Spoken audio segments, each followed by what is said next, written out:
Guten Tag, hier sind die Nachrichten für Deutschlernende vom 17. März 2025. Brand im Nachtclub. Mindestens 59 Tote in Nordmazedonien. In der Stadt Košani in Nordmazedonien hat es in der Nacht zum Sonntag einen schweren Brand in einer Diskothek gegeben. Mindestens 59 Menschen sind gestorben, über 150 wurden verletzt. Das Feuer hat gegen 2:30 Uhr begonnen, während die Hip-Hop-Band DNK im Nachtclub Pulse gespielt hat. Innenminister Panče Toškovský sagt, dass das Feuer durch eine Funkenmaschine ausgelöst wurde. Die Funken haben die Decke in Brand gesetzt. Die Polizei hat mehrere Verdächtige festgenommen, darunter die Organisatoren des Konzerts. 4 Personen sitzen jetzt in Untersuchungshaft.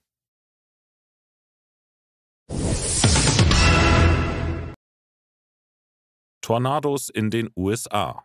Mindestens 30 Tote. Im Süden der USA sind durch schwere Stürme und Tornados mindestens 30 Menschen gestorben. Das Unwetter hat am Freitag begonnen.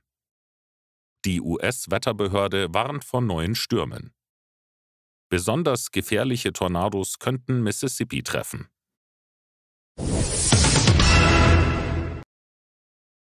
Italien kämpft mit schweren Unwettern. Nicht nur in den USA, sondern auch in Italien gibt es große Wetterprobleme. Besonders betroffen sind die Toskana und die Region Emilia-Romagna. Am Freitag hat es in Florenz extrem stark geregnet. 70 Liter pro Quadratmeter in nur 6 Stunden. Das ist so viel wie sonst im ganzen Monat. Die Schäden in der Toskana sind groß. Medien berichten von mindestens 100 Millionen Euro. Auch in Bologna, Ravenna und Pisa gab es Überschwemmungen. Doch Florenz hatte Glück. Ein Schutzsystem mit Schleusen hat verhindert, dass die Stadt stark überflutet wurde. In Pisa bleibt die Lage aber weiterhin kritisch. Gera. Mann zündet Frau in Straßenbahn an. In Gera hat ein Mann am Sonntagmorgen eine 46-jährige Frau mit einer brennbaren Flüssigkeit übergossen und angezündet. Sie hat lebensgefährliche Verbrennungen erlitten und wurde mit einem Rettungshubschrauber in eine Spezialklinik gebracht. Der Täter ist in Richtung Gera-Langenberg geflohen. Die Polizei geht davon aus, dass er die Frau töten wollte und ermittelt nun wegen versuchten Mordes.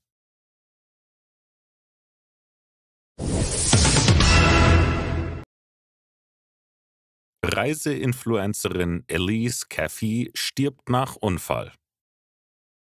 Die US-Influencerin Elise Caffey ist nach einem schweren Autounfall in Mexiko gestorben. Sie war mit ihrem Mann und 3 Töchtern auf dem Weg zu einer Hochzeit.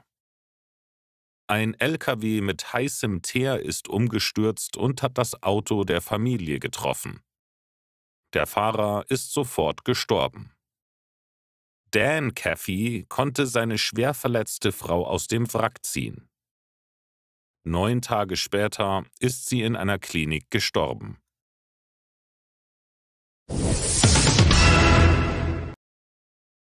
Protest gegen Musk. Viele Tesla-Besitzer verkaufen ihre Autos. In den USA gibt es Probleme für Tesla. Die Verkaufszahlen sinken und viele Besitzer wollen ihre Autos loswerden. Ein Beispiel ist Senator Mark Kelly.